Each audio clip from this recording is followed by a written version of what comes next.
Discuss the ins, discuss the outs, and let's talk about. Let's talk about. Let's talk about. Welcome to Let's Talk About the Arts, presented by myself, Fergal Curtis. I am delighted to be back again for the second episode of 2022, and I'm joined by the gorgeous singer, songwriter, actor, producer, writer. I could keep going, but I won't, because we don't want that to be the content of the episode. Sarah Kinlen, thank you so much for joining me. Thank you for having me. So I was delighted with kind of the format last month, and the conversations that it brought up. But I kept saying the three things that Claire O'Malley presented to me that represented her as an artist. And I kept being like, I have to stop saying things. I need something better.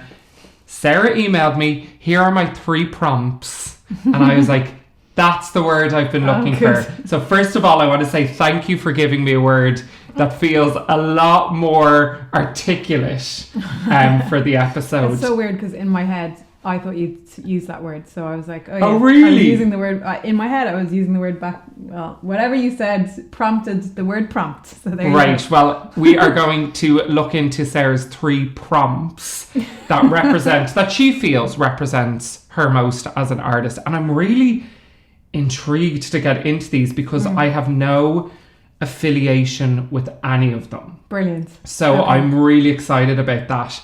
I do want to let you guys know how myself and Sarah got in contact. We actually, very modern, we made contact over social media, Instagram. We went for a couple of coffees, and I was thinking today before this, I was like, one of my favourite things about Let's Talk About the Arts is reconnecting with friends, meeting new friends, just learning from people. And I just feel like I've all these new acquaintances because of this space. Nice. And you are one of my new friends. Nice to be called a friend. And we've had so many gorgeous chats. Yeah, and now we're going to put one on mic.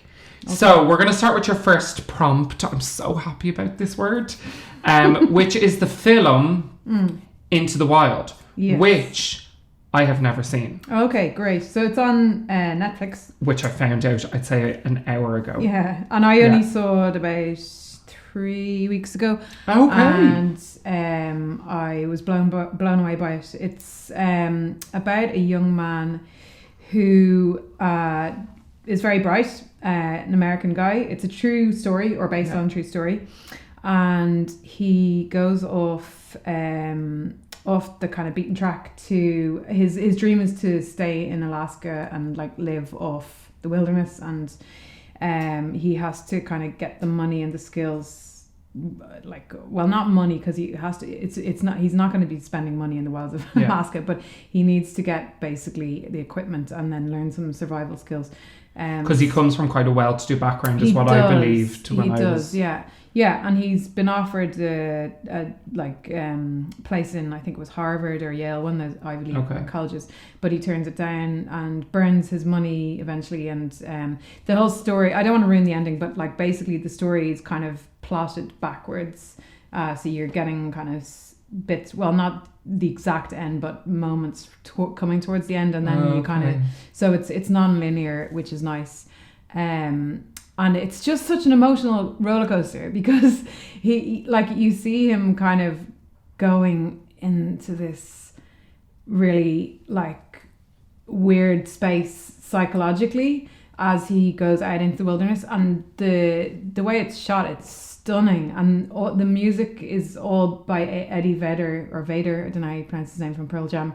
And I already knew the music and loved that music, and it's so evocative, and so it works so well with the landscape, and just this young man, he's such a beautiful man. He's like very, very intelligent, and very sensitive and idealistic, and it's like it's a kind of lethal cocktail really in this world to be those 3 things. Absolutely. Because he questions everything, and it kind of did remind me of myself at 19. Yes. I don't think I had quite the brains he has or whatever. It definitely wasn't as academic, but definitely had this kind of sensitivity of like feeling burdened by all the problems in the world, taking them all on board, and ended up, I think I might have mentioned in my email, living in a broken windowed caravan. He ends up living in a broken bus. Now he's in Alaska. I was on the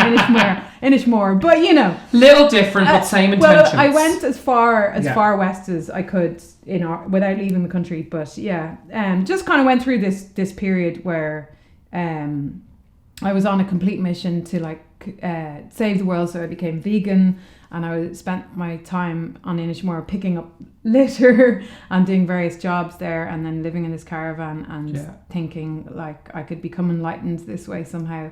And he's on like, I feel it's probably bold of me to like draw comparisons, but I really, the film really spoke to me and really resonated with me, and I just felt his soul. This guy who just wants to commune with nature and like get away from all the shit in civilization. Now, he's had a kind of rough upbringing. His parents, their marriages had been like quite abusive, and he's witnessed a lot. So he really like, he's just really lost, and it's very sad, but it's very beautiful at the same time. So I wanted to actually read out the little blurb that you kind of sent me, but I said to Sarah just before we started, I was like, do you know what? I'm going to put the laptop away and I'm not going to use my notes. So I don't have the blurb, but basically it was what you just described, is that you kind of felt this connection, or his story resonated with a similar experience that you had. Could we go back to 19-year-old Sarah before or around the time you were like, this is what I need to do. I need to go to Inishmore. I need to live more simply. I need to be probably a vegan before veganism was a popular thing. A little bit ahead of the game. Too much so. Can we go back to that time, and can you kind of give us a little bit of an insight into the bravery of making that decision to go off to Inishmore, where your head is at? Do you look back on that time with fondness, or do you look back on that time and think, maybe I was a bit lost? Where were you at? Yeah, so I had gone to art college in Galway. I was doing sculpture. So in first year, it's a core year. You're studying everything. You get a taste of textile, taste of painting, and taste of sculpture. And sculpture was the broadest. It encompassed performance and photography, and also installation. So it was kind of like a free-for-all, and it was very intellectual in a way. It was quite heady and conceptual, and it kind of appealed to me, and yet it was physical, and it just seemed really exciting, the potential, and I think I think the prospect of performance was slightly pulling me, but I didn't know that at that stage. There was something in me that was going to be drawn later to performing, but I was hugely shy, and gone to a very Catholic convent school, both primary and secondary. Didn't know I was gay, like was completely in the closet. Do you mind me asking this? I hear that a lot about women, that they find out. Now I'm sure it happens with men as well, but it just seems like this similar narrative has popped up with me in regards to women, that a lot of women figure out later on in their 20s that they are gay. And even nowadays. Well, it's just certain conversations that I've had in the last, I'd say, month with different women who've had that similar experience. Maybe not today, as in like women are coming out earlier today. But back then, do you find that? I think women's sexuality might be. I don't know. Obviously I'm not a man, so I don't know what it is to be a man. My understanding is that women's sexuality is a little bit more. I don't want to say fluid, because it's not necessarily so that like lesbians tend to be more bisexual or anything like that. That's not what I'm saying. But I feel like when I was growing up, I thought I was attracted to boys, and I was attracted to boys growing up, but I think I didn't realize that the attraction, because I was only a kid and then a teenager, it wasn't so overtly sexual, because I suppose it like sex as a teenager wasn't really on the cards in my world, because I was completely closeted, like completely cocooned, I should say. Yeah. And closeted actually, but yeah. You just and didn't maybe realise. maybe the closet was cocooning me. I don't know. Probably was actually. Yeah. But like so like, yes, I kissed boys in my teenage years, but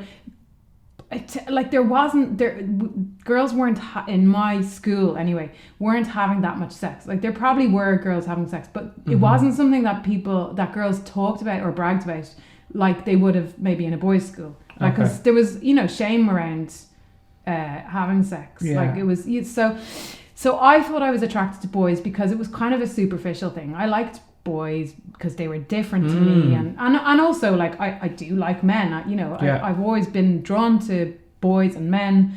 As a female person on this planet, I think that's just the way I am. Yeah. But I started having attraction to my teachers, which wasn't sexual. It was like this intellectual, like kind of, or maybe it was sexual, but again, I think I just wasn't really in my body in that way to know. And because I hadn't experienced sex, I didn't fully understand attraction. But I just knew I had this kind of secret desire towards teachers. But it was just to be close to them and to like be myself with them, and like them shining their experiential light on me. It was just exciting, this idea of like a teacher liking me or something. I just knew I had, and I knew I couldn't talk about it. I knew it was kind of like a private thing.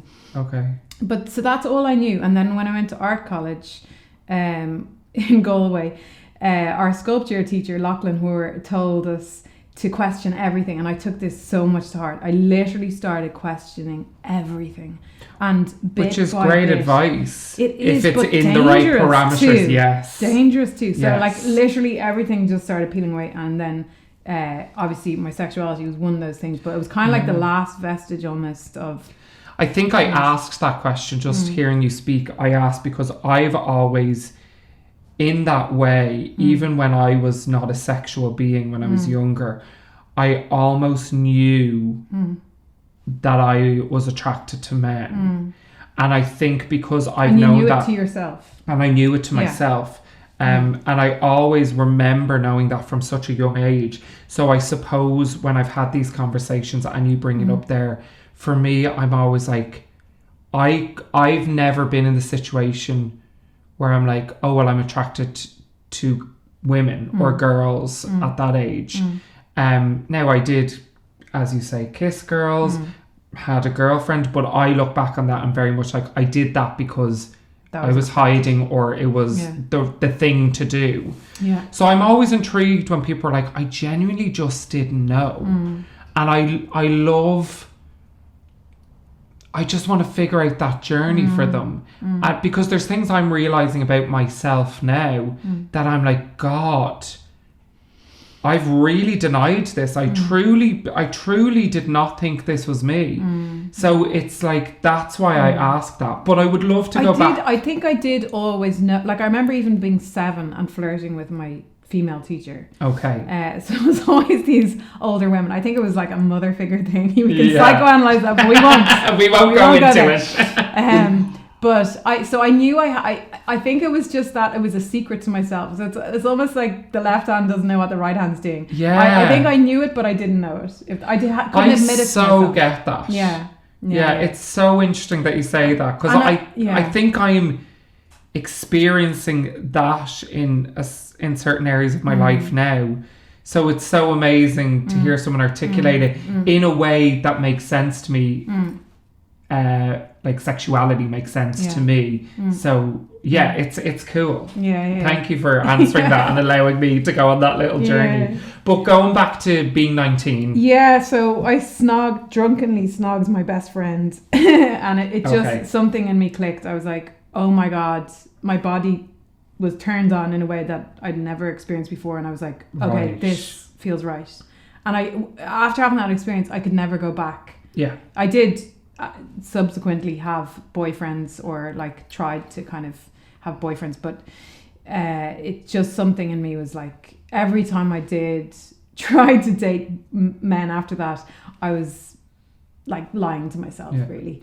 That was the moment, like, you made the decision, and then you had to almost play out the behaviours to go. Because I ran back in the closet, and that's what was going on. So like, so I had that drunken, well, I wasn't that drunk actually, but like I had drunk enough to be disinhibited enough to take this action. Yeah, we'll say that. And then I basically at the time the college that I was in was in a bit of a mess. It was a convent, it's like the convent thing, the nun thing. It's a theme in my life. Yeah, it feels quite strong. Yeah, so the art college was in a convent building, and they were reconstructing it, and so the art college was a complete mess. We had these white kind of cubicle spaces to create in second year, and whereas first year was very structured, second year was a free for all. And in sculpture, as I mentioned, there were no real parameters, so you could do kind of anything, and that's a kind of theme in my life. Like when there's no parameters, I can sometimes feel a bit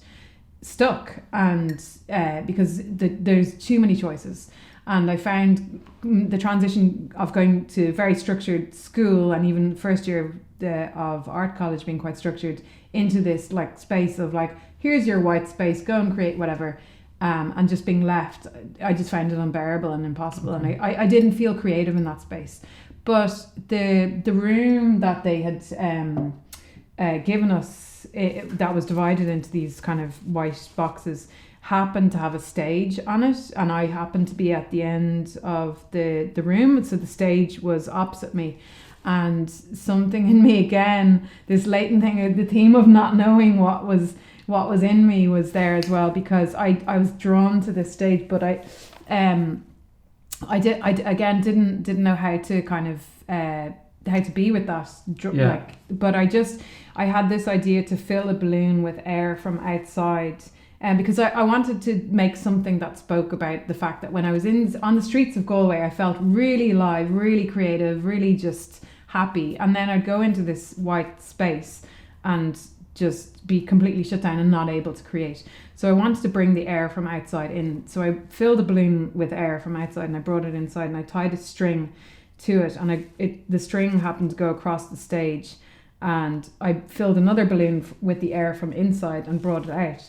And this was my way of connecting the outer world, where I felt kind of creative with this place that I was in, and it happened to be across a stage, which later I kind of went, well, that's kind of symbolic. And then actually later on in my 30s, I made a piece of theatre that where I reconstructed this installation. Cool. So it was just a way for me to express that. But I knew that I spoke to Lachlan, the sculpture lecturer, and he said, like, why don't you just go off and experience life? Take a pencil with you. I used that in my play as well. He didn't actually hand me a pencil, but in my imagination he handed me a pencil, and he was like, draw wherever you are, on the walls, wherever. And he was kind of a madzer actually. So that would be the way he'd speak.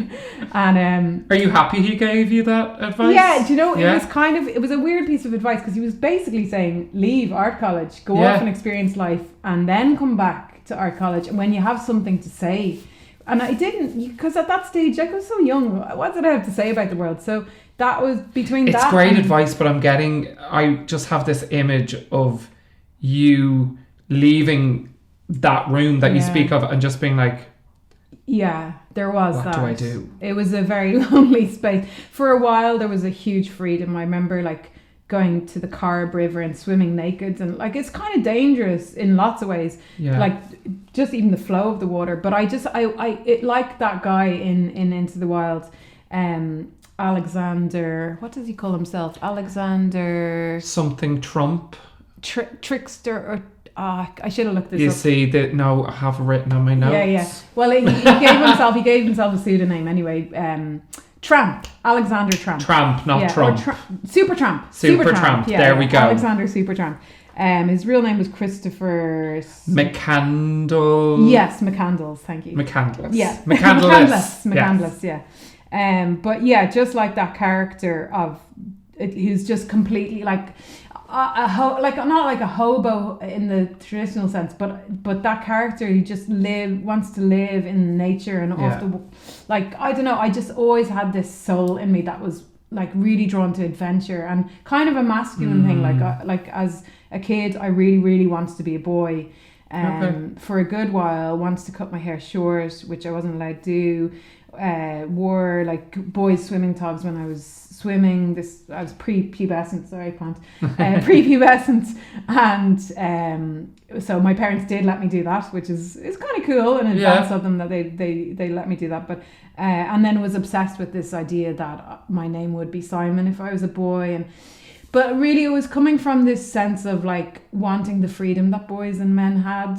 Because I'd watched Superman and I remember particularly Tarzan, that freedom in the trees, and just wearing a loincloth. Quite like a lot to like that kind of wanting to be a different gender. Like that's obviously a big conversation that happens today. Yeah, you know. But I love that you're like, no, I saw it as freedom because of the men being represented in the media or whatever. Kids are smart. Like I looked at the world. I looked at the adult world, and I went, okay, to be like, I didn't consciously have the words, but I know I had this feeling that being a woman was restrictive and less fun and that's more so hard intuitive. work. Yeah, but kids, I think all kids know it. Like, I think kids are they're just way ahead, way ahead of us. But yeah, so I got to kind of play that out a little bit. So when I dropped out of art college, I had this period where I was like, I'm free and I'm gonna swim naked in the Carib and I'm gonna like just eat berries and like, I mean, I was completely idealistic. You were living the fantasy. I was living some kind of fantasy. Even before this would have been before Into the Wild had been released. Yeah. It was actually happening simultaneously. Well, I don't know the exact years, but it was in the 90s that this thing happened to the book was written in 1996. So well, I was a bit old. So it was 98 when I was dropping out of art college. Who knows? The book could have been about you. Who knows? In another realm, lifetime. Yeah, but I don't know. Then things kind of went a bit sour. Like so. I decided I wanted to go off. I was kind of getting sick of Galway. Like I growing up in Dublin, there was a bit more anonymity, whereas Galway was a place where there was one central shop street, which was exciting in first year. But by second year, I was like, oh my God, I'm just bumping into the same people again and again and again, like twice, 3 times in a day. It started to feel like a village and kind of a bit claustrophobic. But also that was underpinned by the fact that I kissed my best friend and like things hadn't gone so well between us. She left for America. Okay. And didn't want to pursue a relationship with me, and I was kind of left having fallen in love with her, and was kind of obsessed with her. And was it a lonely time for you? Very lonely, like very, very lonely. But I was kind of used to loneliness because when I was in secondary school, I was a complete loner towards the end. Partly by choice, but partly it was just the path I was drawn to. I was in a very academic and sporty school, and I was an artist, and I didn't fit in, and also I was gay but didn't know it, but like knew that I didn't want to get drunk and kiss boys. I think I probably didn't drink because I maybe sensed something would come out if I got drunk and losing. Yeah, you didn't want to lose that control. When I was in art college, and it was a safer space for that to happen. In fairness, so so I went off to the Aran Islands. Didn't think we'd be going into all this stuff so much, but there you go. Here we are. Living on the Aran Islands. Thank you for sharing it. Yeah. Unfortunately, the veganism turned into like breatharianism. Before that was even, well, I'm sure it's been a thing in Hindu India for a long, long time. But as far as I know. But I literally started starving myself as a way of coping with like not being able to come out, not being able to tell my family, not being able to tell anybody that I might be a bit gay, and that like I felt like a failure because I dropped out of art college. And now I dropped out because for good reasons, but well, it definitely eventually took you on a very successful path. I mean, a very circuitous, and I never think of myself as being successful, but then that's because success is this word that has particular parameters and it has a particular look to it, and my life has always been about the kind of road less traveled to some degree. So But even looking at your website today, I was you did your research. I did.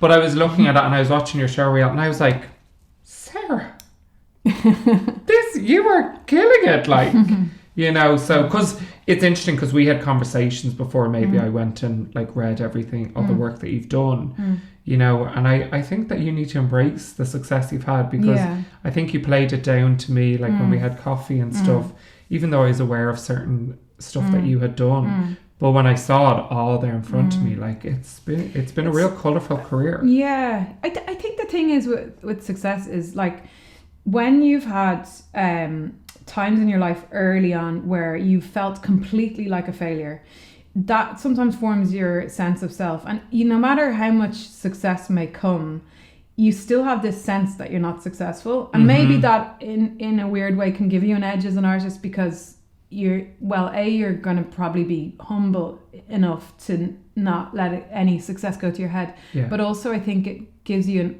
a slightly outsider perspective, which I think can help. But in terms of self-esteem, it's not always a fun ride to you got to find that balance of keeping the magic of not letting it explode, but at the same time finding that little inner confidence to go, I know that I can do this. But you must based off the performances you give. I think I'm starting, it's taken me a long time to get to this point, but I'm starting to now have a kind of inner confidence, which is not about being flashy or showy or something, but it's just an inner knowing of I can do this and I'm okay and I deserve to be here. I belong here. I can have a chat with you on this and be okay. Very different to 19-year-old Sarah in Inishmore. Yeah. What would you say to her now? If you were kind of on holidays on a bike, you pass this girl in a broken caravan, you're like, I need to say something to this girl. Good question. What would I say to her? I'd say everything's going to be okay.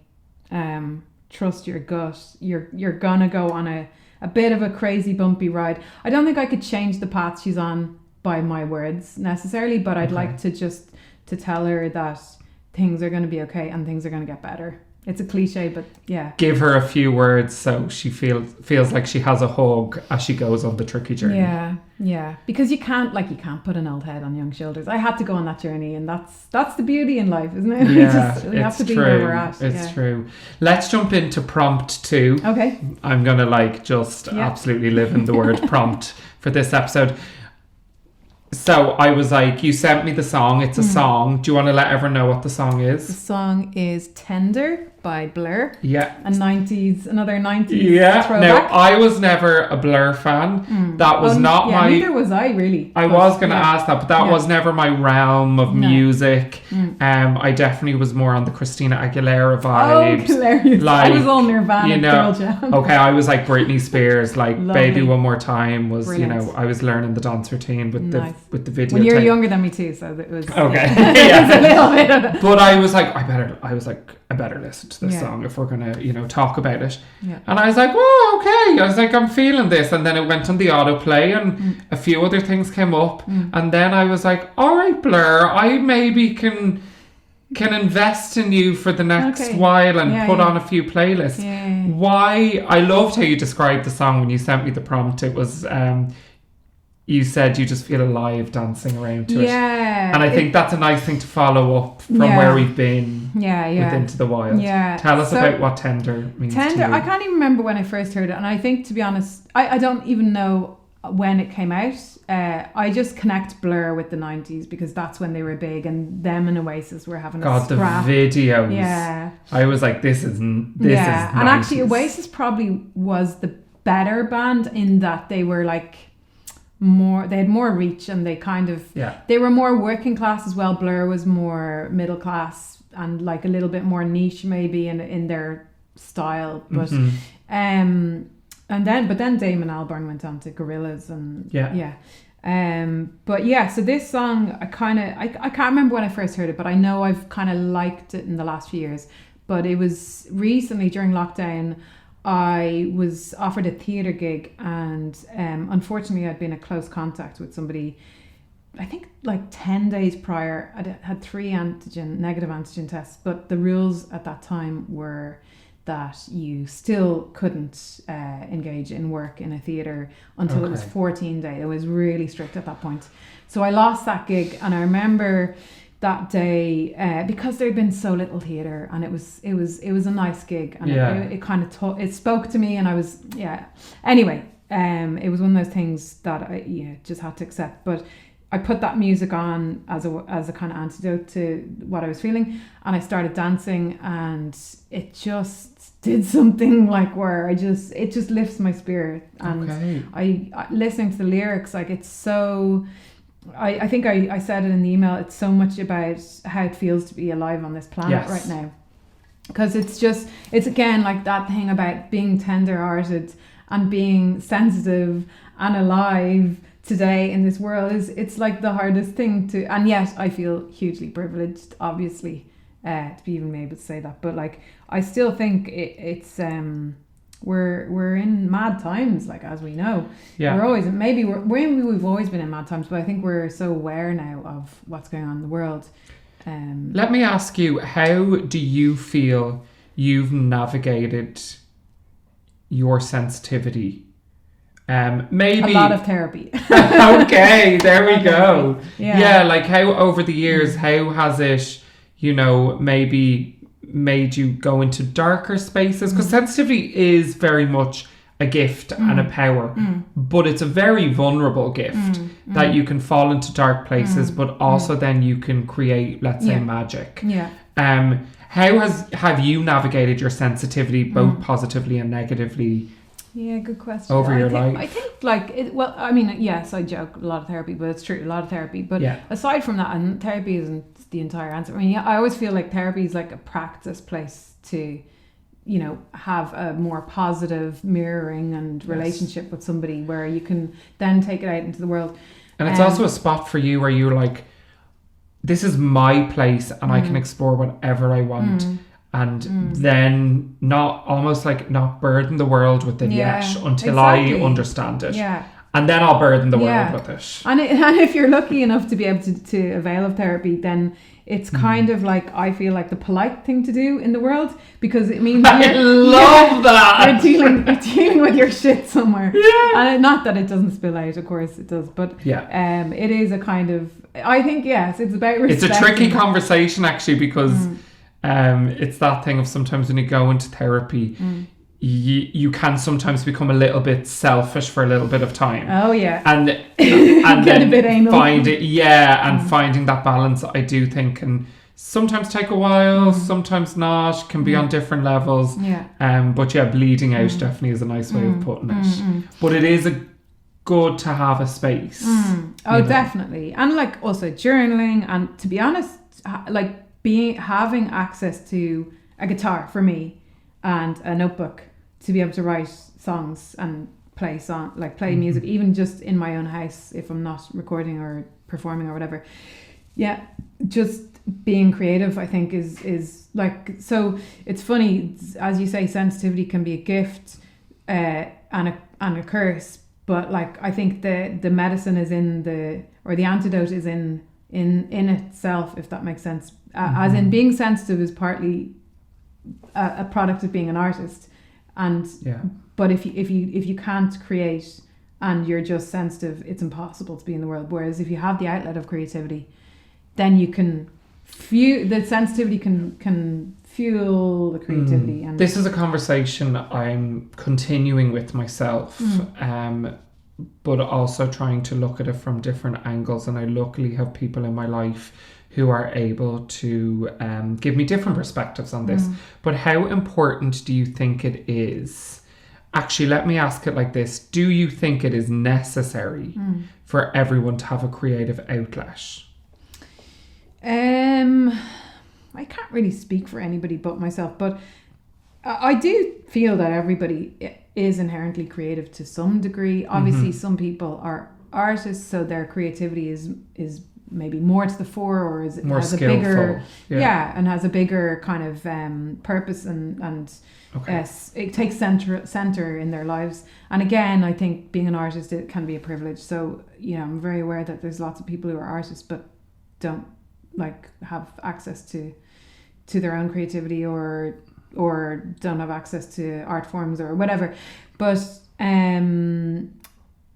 think sorry, I've actually forgotten your question. Something about my question was, do you think it's necessary for everyone to have a creative output? Now, I do not have the answer for this. I think it's healthy. Like, even if your creativity takes form of cooking, gardening, decorating your house, choosing a colour for your, I don't know, bedspread, whatever, stuff like that is a way that people express their creativity. Like, oftentimes people don't realise that they're creative or don't think that they're creative, and they are.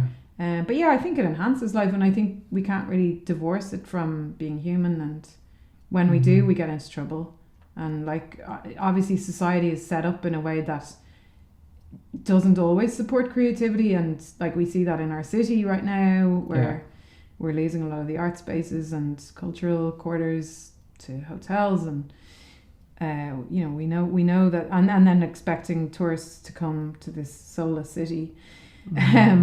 Like, we know that it's what makes humans, it's what adds value to our lives and what gives us and I like that purpose and comparison to the city. Like, you want to go to the city for the interesting things, the artistic things, the culture. So it's what makes Dublin so great. It was so great. So that it, like, comparing that to people, like, they're the things that you're drawn to, those interesting sides to people. It's just something I'm exploring at the moment as to whether, it is necessary. Like, because as you say, being an artist is a privilege, and it is important to so many, and being creative is important to so many, like you were saying, which I'd love to further go into, like having the guitar and the notebook, and that's your way of processing.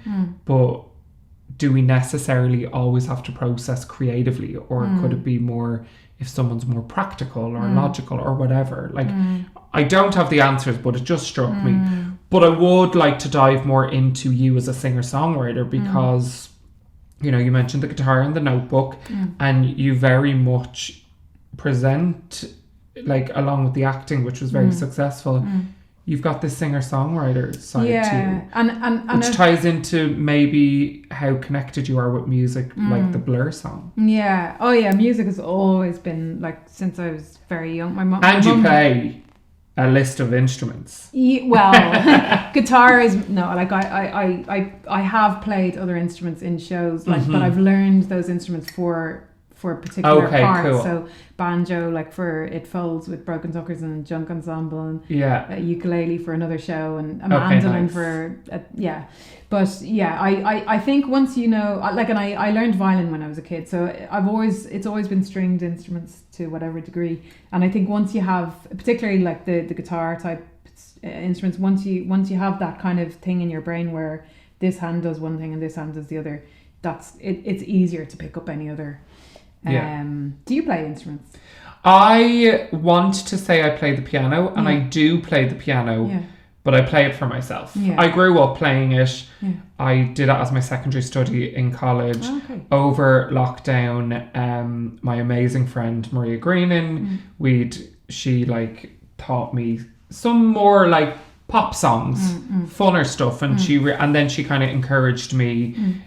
She got me through my grade 6 a few years ago, and I was like, I just want to get it done, and like, she's incredible, so she kind of inspired me to like get back to it, but I've fallen out of it again.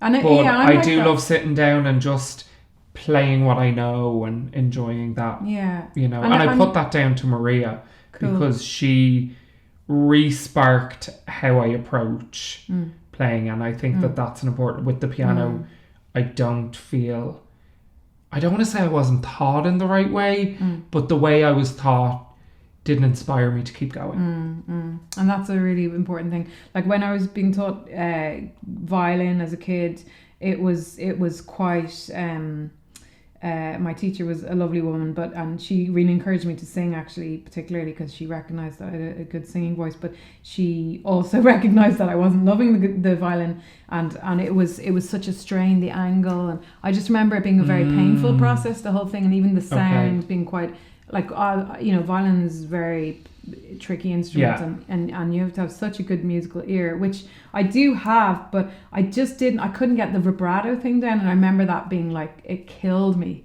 that I just couldn't do it, because when I'd shake my hand, the whole violin would shake, and then I couldn't get the string vibrato thing. So it's interesting, just when you say that, I'm like, I wonder if whoever was teaching you took a different approach or switched it up, because Suzuki that's what method probably would have suited me, because that was all because I had such a good ear, I relied on it too much, and I wasn't interested in learning the mathematical thing of reading music, and for me it was like using a completely different side of my brain, where music was so intuitive and kind of instinctive, as it is when you're musical, and then being asked to use this other side of your brain, which I didn't like using, which wasn't kind of natural to me, and then tried to bring the two together. It just didn't work. Whereas my understanding of the Suzuki method is it's all done hourly. So if you have that good ear, then you learn music, you learn the theory stuff later. So you kind of have like you almost bring what you know then. Yeah, to you the bring page. you draw up your innate affinity with music first, and you build on that, rather than. I felt that violin was quite an oppressive kind of experience.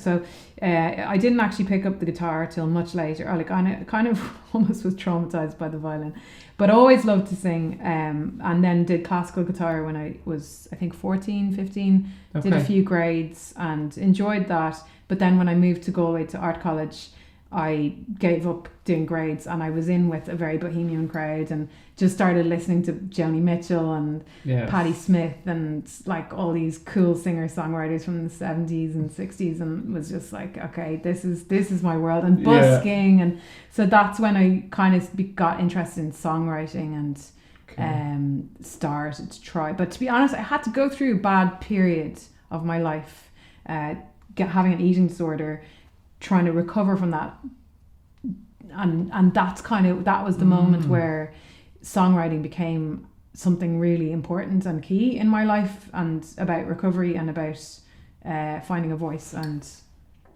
why was it why did the singing songwriting element help you through your recovery? What was it about that process? I think the voice is so connected to our souls. Like there's no, it is our souls really. Yeah. And you know this from being an opera singer. I think when you can't hide who you are when you sing. Well, you can probably, yeah, of course you can put on a thing, but I think you can, but maybe in a more vulnerable place, which you might have been in because of the eating disorder, which is a very vulnerable, like you're kind of, you know, very frail emotionally, you know, so maybe you couldn't hide vocally. I probably, like I was in hospital for 3 months and didn't, I did sing a little bit there actually, but I was more interested in recording. I had a dictaphone, and I was just recording conversations I'd have with people, and just recording my own thoughts, and I was kind of being an anthropologist in that experience, to kind of, I suppose, make sense of why I was there and what was going on and all the rest. But singing, like I brought my guitar into the hospital. I have a photo of myself in the bed with the guitar and paintings on the wall, and like creativity I knew was part of my healing, and still is. And I feel now that like when I write songs that it's healing for me, but it's also, I'm trying to hopefully shine a light in the world in some way, on whatever I'm writing about. It's almost like it gave you something and now you want to give it back. I want to share it, and it's not always like really, you know, serious or heavy. It's I love writing. Well, if our life songs was always serious and heavy, wouldn't be a good time. Let's move on to your third prompt. There's so much in that. I thought you were saying no, there was so much there that I'd love to explore more. Yeah. But this third prompt, I was just like, I can't wait. Mála I. So it has the father. Yeah. So not an Irish speaker here. Yeah, don't worry. Mála. Yeah. Which has a much better, like mall, has the sound mall. Yes. You've got to just explain what it is first. Because I didn't know. It'd be more fun to tell you in live. Yeah. You literally wrote in the email, Mála, I'll tell you when I see you. And you told me what it was, which I'd love you to tell everyone what it is. So Mála is the Irish word. Mála, actually, do you know what? I don't even know what the word means, I have to admit. Okay. But I think it has something to do with in my imagination anyway, it has something to do with hands, because we maul with our hands. And Mála is basically plasticine that you're given in primary school, in national schools, were in the 80s in national schools in Ireland as a way to learn with your hands. Yeah. So a kind of like progressive thing in a way. But what I loved about it, I love the word, even though I don't know what it means. It is a great word. I love the fact that it's an Irish word and it just has this mála, just this real like, there's your mála. It was just like old Ireland. It was kind of like being given a lump of clay. And I just, for someone who went to then study sculpture, it kind of appeals to me, just that visceral, hands-on, learning through touch, feeling, and that anything, you could create anything with this. Yes. And it had different colours, but I kind of, for some reason in my head, it was always blue. Maybe, see, what would happen was, as you know, from Plasticine, which, well, I presume you know Plasticine. Oh, really? No, okay, so precursor to Playdoh. Oh my God, this is an education. Yes, I'm ready to learn. So Plasticine would come in different strips of colours. Okay. But kids being kids, of course, they mix them all up. And then it would just turn into this like bluey, browny ball of just colour. Okay. And like you'd get these moments of flecks of kind of rainbowness where the colours hadn't quite converged. Yeah. But overall it would end up in this big ball.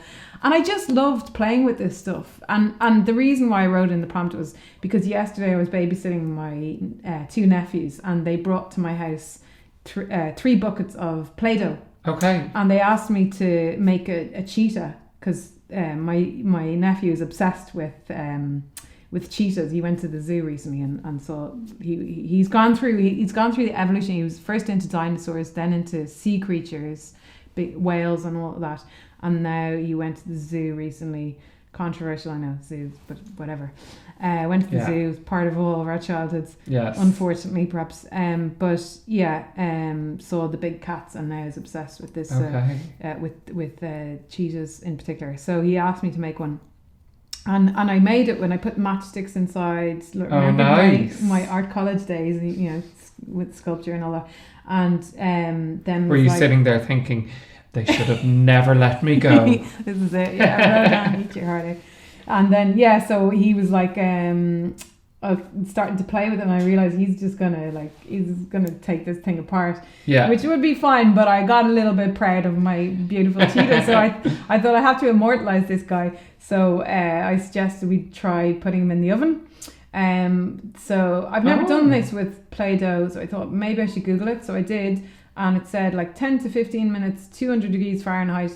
Can't do the math, so I didn't know what that was in Celsius, but just kind of turned it up to about 100 and kept coming back to it. And Ivo, being a 3-year-old, kept wanting, patience wouldn't be the strong suit of a 3-year-old. So we kept opening the oven and it kept being still soft. So then I thought, I'm just going to blast this fecker. So I turned it right up. And then, of course, we got distracted with other things. Totally forgot about it. And suddenly there was this smell in the house. Okay. And returned to the oven. And now he has a charred cheetah.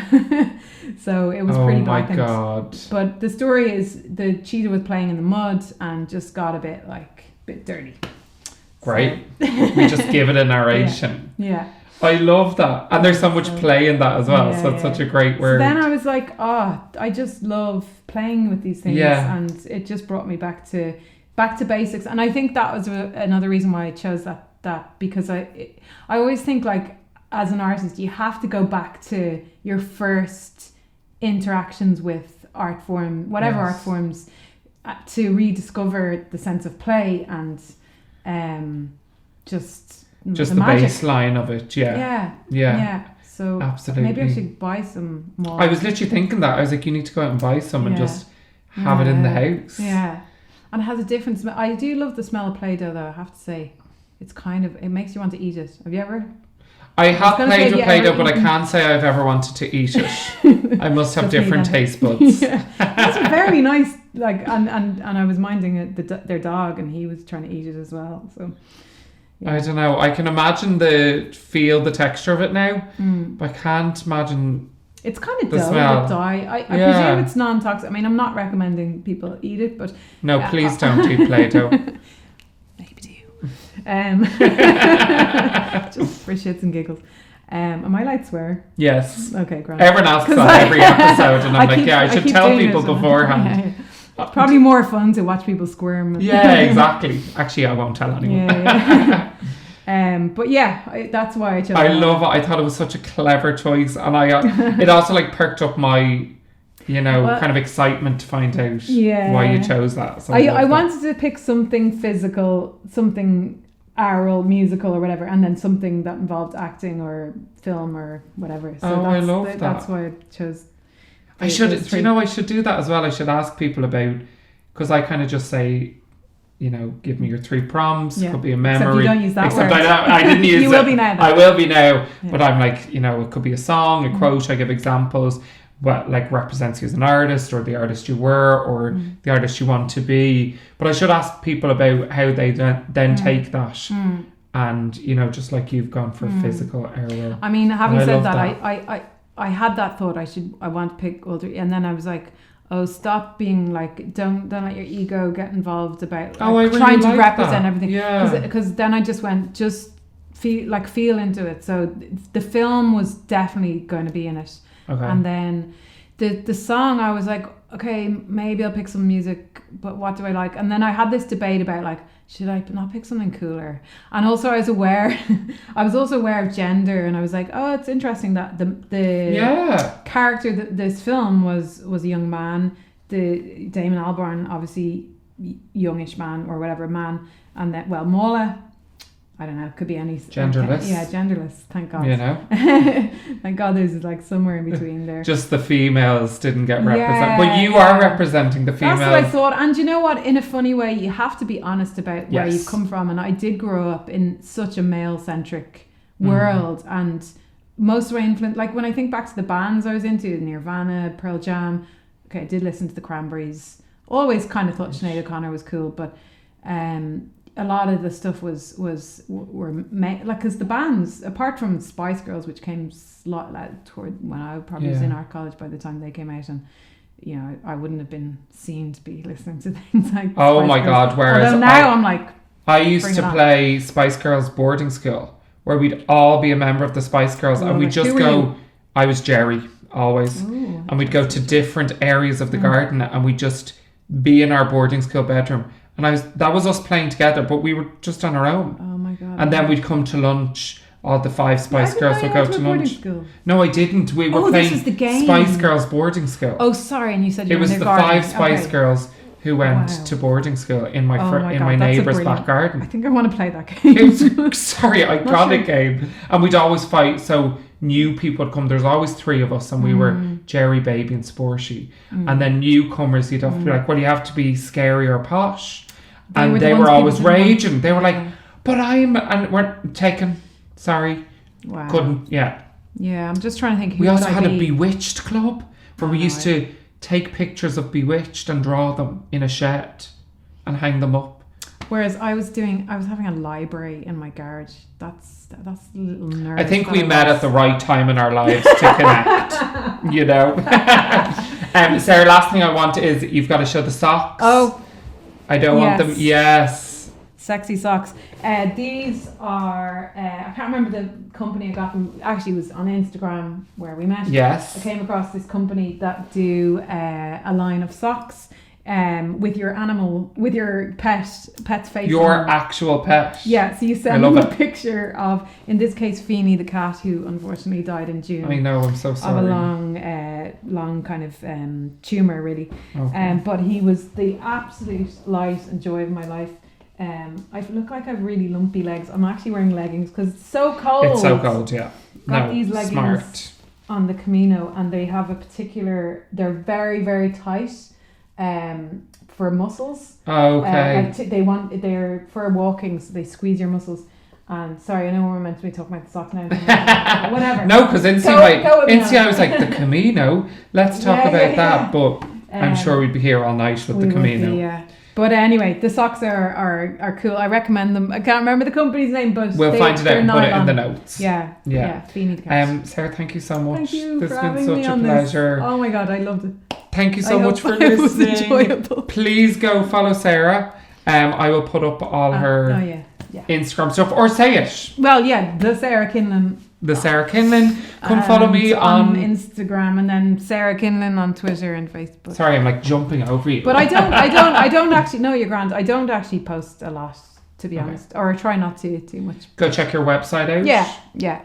It's a WordPress. Sarah Kinlen. Nice. WordPress. And if you want any other episodes, go check us out on Spotify, Apple, all the places to get your podcast episodes, and YouTube. So we're going to be on YouTube. And at Let's Talk About the Arts for Instagram. Thank you so much. I've absolutely loved this. Oh, can I just say as well? Yes, please. I'm going to be making a show, and we'll be doing a reading. Not sure when it's on, but the show is called The Life of Secret Nuns, and I'm hoping to make an EP of the music as well for that show. I saw that on your website today. Yeah. And I thought about it when you were saying earlier about the convent. Oh yeah. And I nearly went into it. Sure, look, another time. But even better, people can go see the show. Yeah. When is that going to happen? So unfortunately, I don't have the date, and it's currently development that I'm doing. So it's early stages, but nice. I'm just putting it out there because it is going to be made, and I'm saying it to the universe now. Yes, perfect space to put sometimes. It out there. Yeah. And when you do have the date, which will happen, send it to us and we'll throw it up all over. Cool.